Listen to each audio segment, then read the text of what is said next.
നമസ്കാരം. ഇന്ത്യ അൺടോൾഡിൻ്റെ പുതിയൊരു എപ്പിസോഡിലേക്ക് ഏവർക്കും സ്വാഗതം. ഇതൊരു മനുഷ്യൻ്റെ കഥയാണ്. ഇതൊരു സാധാരണ മതപണ്ഡിതനായ ബാലൻ എങ്ങനെ ഒരു രാജ്യത്തിൻ്റെ പരമാധികാരിയായി മാറി എന്നതിൻ്റെ കഥയാണ്. അതേസമയം ആ രാജ്യത്തിൻ്റെ ജനങ്ങൾക്ക് ഭയവും നിയന്ത്രണവും നിറഞ്ഞ ഒരു ഭരണകാലം സമ്മാനിച്ചു എന്നതിൻ്റെ കഥയാണ്. ഇറാൻ്റെ സുപ്രീം ലീഡറായിരുന്ന ആയത്തുള്ള അലി ഖമനിയുടെ കഥ.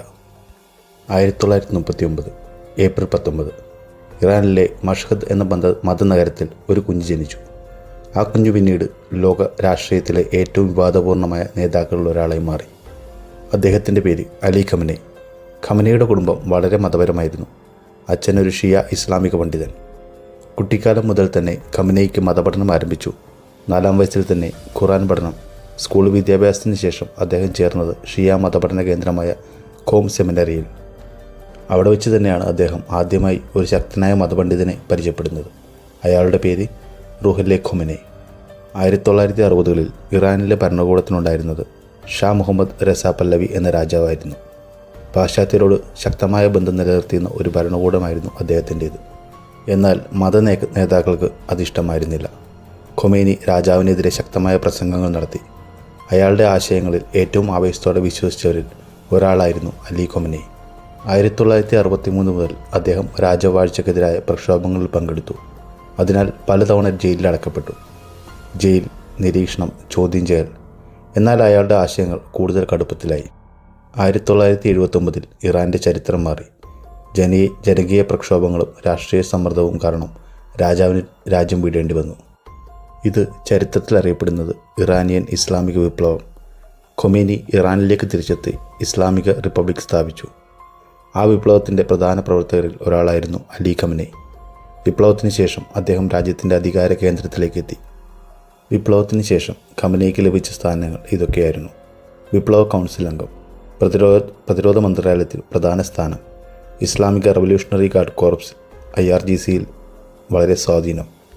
അങ്ങനെയിരിക്കെ 1981 ഒരു ബോംബാക്രമണത്തിൽ അയാൾക്ക് ഗുരുതരമായി പരിക്കേറ്റു. വലത് കൈ പ്രവർത്തനരഹിതമായി. എന്നാൽ അതേ വർഷം തന്നെ അയാൾ ഇറാൻ്റെ പ്രസിഡൻ്റായി തിരഞ്ഞെടുക്കപ്പെട്ടു. 1981 മുതൽ 1989 വരെയുള്ള 2 കാലാവധി പ്രസിഡൻ്റായി സേവനമനുഷ്ഠിച്ചു. 1989 ഇറാൻ്റെ സ്ഥാപകനായ ഖൊമേനി മരിച്ചു. അതോടുകൂടി അവിടെ ഒരു ചോദ്യം ഉടലെടുക്കപ്പെട്ടു: അയാൾക്ക് പകരം ആരാകും? അവസാനം തിരഞ്ഞെടുക്കപ്പെട്ടത് അലി ഖമനിയായിരുന്നു. ഇറാനിലെ ഏറ്റവും ശക്തമായ സ്ഥാനം, സുപ്രീം ലീഡർ. ഈ സ്ഥാനത്തിന് പ്രസിഡന്റിനേക്കാൾ കൂടുതൽ അധികാരമുണ്ടായിരുന്നു. സൈന്യം, ന്യായവ്യവസ്ഥ, സുരക്ഷാ ഏജൻസികൾ, വിദേശനയം എല്ലാം അവസാനമായി തീരുമാനിക്കുന്നത് സുപ്രീം ലീഡറായിരുന്നു. ഖമനി അധികാരത്തിലെത്തിയതിനു ശേഷം രാജ്യത്തിലെ അധികാരം പതിയെ ഒറ്റ കേന്ദ്രത്തിലേക്ക് എത്തിച്ചു. പ്രത്യേകിച്ച് ഇസ്ലാമിക് റവല്യൂഷണറി ഗാർഡ് കോർപ്സ് വളരെ ശക്തമായ സൈനിക രാഷ്ട്രീയ ശക്തിയായി. വിരോധ രാഷ്ട്രീയ പാർട്ടികൾ, മാധ്യമങ്ങൾ, പ്രതിപക്ഷ പ്രവർത്തകർ എല്ലാവരും കർശന നിരീക്ഷണത്തിലായി. ഇറാനിൽ ഏറ്റവും വലിയ വിവാദത്തിൽ ഒന്ന് സ്ത്രീകളുടെ സ്വാതന്ത്ര്യവുമായി ബന്ധപ്പെട്ട നിയമങ്ങളായിരുന്നു. പൊതുസ്ഥലങ്ങളിൽ സ്ത്രീകൾക്ക് ഹിജാബ് ധരിക്കുന്നത് നിർബന്ധമാക്കി. ഇത് നടപ്പിലാക്കാൻ മൊറാലിറ്റി പോലീസ് എന്ന പ്രത്യേക യൂണിറ്റ്. ഹിജാബ് ശരിയായി ധരിച്ചില്ലെങ്കിൽ അറസ്റ്റ് ചെയ്യപ്പെടാം. കോടതികളിൽ പോലും സ്ത്രീകളുടെ സാക്ഷ്യം പുരുഷന്മാരുടേതിനേക്കാൾ കുറഞ്ഞ വിലയുള്ളതായി കണക്കാക്കപ്പെട്ടു. കുടുംബ നിയമവും വാരിസുത്വവും, കുട്ടികളുടെ കസ്റ്റഡി, ഇതിലെല്ലാം സ്ത്രീകൾക്ക് പരിമിതികളുണ്ടായിരുന്നു. അങ്ങനെയിരിക്കെ 2022 ഒരു 22-കാരിയായ യുവതി, പേര് മഹ്സ അമിനി, ഹിജാബ് നിയമം ലംഘിച്ചതിന് മൊറാലിറ്റി പോലീസ് അവളെ പിടിച്ചു. കസ്റ്റഡിയിൽ കഴിയുന്ന കാലയളവിൽ അവൾ മരിച്ചു. അത് മുഴുവൻ ഇറാനെയും കുലുക്കി. വുമൺ, ലൈഫ്, ഫ്രീഡം എന്ന മുദ്രാവാക്യത്തോടെ രാജ്യമൊട്ടാകെ പ്രതിഷേധങ്ങൾ നടന്നു. സ്ത്രീകൾ ഹിജാബ് കത്തിച്ചു. ജനങ്ങൾ തെരുവിലിറങ്ങി. എന്നാൽ സർക്കാരിൻ്റെ പ്രതികരണം കടുത്തതായിരുന്നു. പല സ്ഥലങ്ങളിലും സുരക്ഷാസേന വെടിവെപ്പ് നടത്തി. നൂറുകണക്കിന് ആളുകൾ കൊല്ലപ്പെട്ടു. ആയിരങ്ങൾ അറസ്റ്റിലായി. ഇറാനിൽ ആയത്തുള്ള അലി ഖമനി അധികാരത്തിലെത്തിയ ശേഷം രാജ്യത്ത് നിരവധി വലിയ പ്രതിഷേധങ്ങളുണ്ടായിട്ടുണ്ട്. അവയിൽ പലതും സർക്കാരിൻ്റെ ശക്തമായ അടിച്ചമർത്തലിലൂടെ അവസാനിച്ചു. ചരിത്രത്തിൽ രേഖപ്പെടുത്തിയ ചില പ്രധാന സംഭവങ്ങൾ ഇതൊക്കെയായിരുന്നു: 1999 വിദ്യാർത്ഥി പ്രതിഷേധം. 1999 ടെഹ്റാനിൽ ആരംഭിച്ച വിദ്യാർത്ഥി പ്രതിഷേധം വേഗത്തിൽ രാജ്യമാകെ വ്യാപിച്ചു. സുരക്ഷാസേന നടത്തിയ ആക്രമണത്തിൽ കുറഞ്ഞത് 4 പേരെങ്കിലും കൊല്ലപ്പെട്ടു. ഒരുപാട് പേർ അറസ്റ്റിലായി. 2009 ഗ്രീൻ മൂവ്മെൻറ്റ്. 2009 പ്രസിഡൻഷ്യൽ തിരഞ്ഞെടുപ്പ് വിവാദപരമായപ്പോൾ ലക്ഷക്കണക്കിന് ആളുകൾ തെരുവിലിറങ്ങി. ഇത് ഗ്രീൻ മൂവ്മെൻറ്റ് എന്നറിയപ്പെട്ടു. ഈ പ്രതിഷേധം അടിച്ചമർത്തുമ്പോൾ കുറഞ്ഞത് 70 ആളുകളെങ്കിലും കൊല്ലപ്പെട്ടതായി മനുഷ്യാവകാശ സംഘടനകൾ റിപ്പോർട്ട് ചെയ്തു. നിരവധി പേർ തടങ്കലിൽ അടക്കപ്പെടുകയും ചെയ്തു. 2017-18 കാലയളവിൽ സാമ്പത്തിക പ്രശ്നങ്ങളും തൊഴിലില്ലായ്മയും കാരണം രാജ്യമൊട്ടാകെ പ്രതിഷേധങ്ങൾ പൊട്ടിപ്പുറപ്പെട്ടു. ഈ പ്രതിഷേധങ്ങളിൽ കുറഞ്ഞത് 41 പേർ കൊല്ലപ്പെട്ടു എന്നാണ് കണക്കാക്കുന്നത്. പിന്നെ 2022 നടന്ന മഹ്സ അമനിയുടെ കൊലപാതകം.